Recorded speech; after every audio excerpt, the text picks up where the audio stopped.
Existe uma possibilidade perturbadora. A voz da sua cabeça que diz que você não é capaz, talvez nem seja sua. A voz que diz que você não é bom bastante, que você precisa ser perfeito, ou que você nunca faz o suficiente, talvez ela tenha surgido muitos anos atrás, quando você ainda era apenas uma criança. E se eu te dissesse que algumas das inseguranças que você sente hoje podem ter sido programadas décadas atrás? E que a maioria das pessoas passa a vida inteira sem perceber quem realmente está falando dentro da sua cabeça. Fique até o final, porque a intenção desse vídeo é mudar completamente a forma como você enxerga a sua autoestima. Pense por um instante, quem ensinou você quanto você vale? Quem definiu o que significa ser inteligente, bonito, interessante e bem-sucedido? A maioria das pessoas acredita que a autoestima nasce naturalmente, mas a ciência sugere algo muito diferente. Grande parte da maneira como você se vê foi construída através de milhares de pequenas experiências durante a infância, algumas positivas e outras dolorosas. Algumas tão sutis que você nem se lembra delas, mas elas podem continuar influenciando as suas decisões até hoje.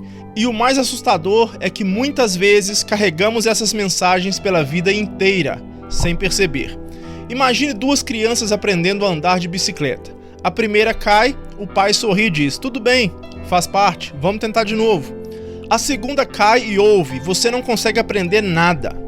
As duas crianças viveram o mesmo evento, mas receberam mensagens completamente diferentes.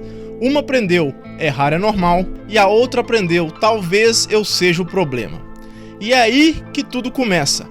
Pesquisadores do desenvolvimento infantil descobriram que as crianças constroem a sua imagem pessoal observando constantemente como as pessoas importantes reagem a elas, principalmente pais, cuidadores e professores.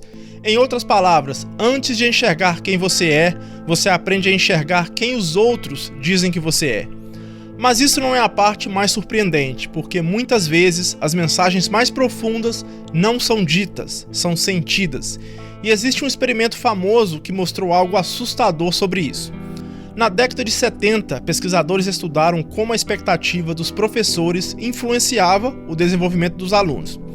Como parte do teste, alguns professores foram levados a acreditar que determinados alunos tinham alto potencial de aprender, mesmo que não fosse verdade.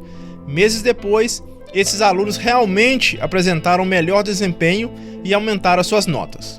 A expectativa que os professores tinham com esses alunos, que supostamente eram super capazes, mudou, fazendo com que a percepção que as crianças tinham de si mesmas também mudasse. As crianças passaram a se sentir mais capazes, resultando em melhores notas. Mas existe um detalhe que quase ninguém percebe. Se expectativas positivas podem elevar uma criança, expectativas negativas também podem limitá-las. E algumas dessas limitações podem continuar vivas décadas depois. Agora imagine uma criança que cresce ouvindo frases como "seu irmão faz melhor", "você não consegue fazer nada", "você não tem futuro". Talvez essas frases pareçam pequenas, mas para uma criança elas podem se transformar em verdades absolutas, porque crianças não possuem experiência suficiente para questionar o que ouvem. Elas absorvem e transformam aquilo em identidade. Mas aqui está a parte mais intrigante: a maioria dos pais não faz isso por maldade. Muitas vezes eles apenas repetem aquilo que ouviram quando eram crianças e assim o ciclo continua de geração em geração. Mas existe uma descoberta ainda mais impactante e ela explica por que algumas pessoas continuam buscando aprovação mesmo depois de adultas. Porque talvez você ainda esteja tentando conquistar um elogio que nunca recebeu. Pesquisadores da teoria do apego descobriram que a forma como somos tratados nos primeiros anos de vida influencia profundamente a maneira como nos relacionamos com nós mesmos e com os outros. Pessoas que receberam validação consistente tendem a desenvolver segurança emocional. Imagina que você encontra a versão de você aos 8 anos de idade. Ela está sentada sozinha, esperando ser aceita, esperando ser suficiente, esperando ouvir que é digna de amor.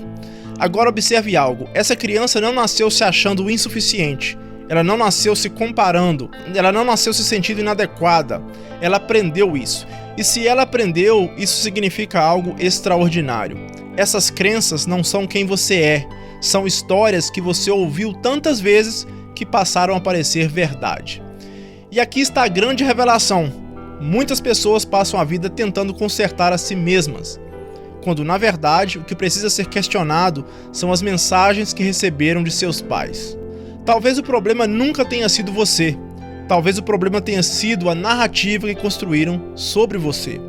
Sua infância pode explicar muitas coisas, mas ela não precisa definir o seu futuro. Compreender de onde vieram as suas inseguranças não serve para culpar ninguém, serve para recuperar o controle, porque aquilo que foi aprendido também pode ser desaprendido. E talvez uma das formas mais poderosas de reconstruir a autoestima seja começar a falar consigo mesmo da forma que você gostaria que tivessem falado com você quando era criança, com respeito, compreensão e humanidade. Agora eu quero fazer uma pergunta. Qual frase da sua infância você ainda carrega dentro da cabeça até hoje? Escreva nos comentários, porque muitas vezes a cura começa quando finalmente damos nomes às feridas. E se você gosta de conteúdo sobre psicologia, autoestima, comportamento humano e desenvolvimento pessoal, inscreva-se no canal, porque entender o passado pode ser o primeiro passo para construir um futuro melhor.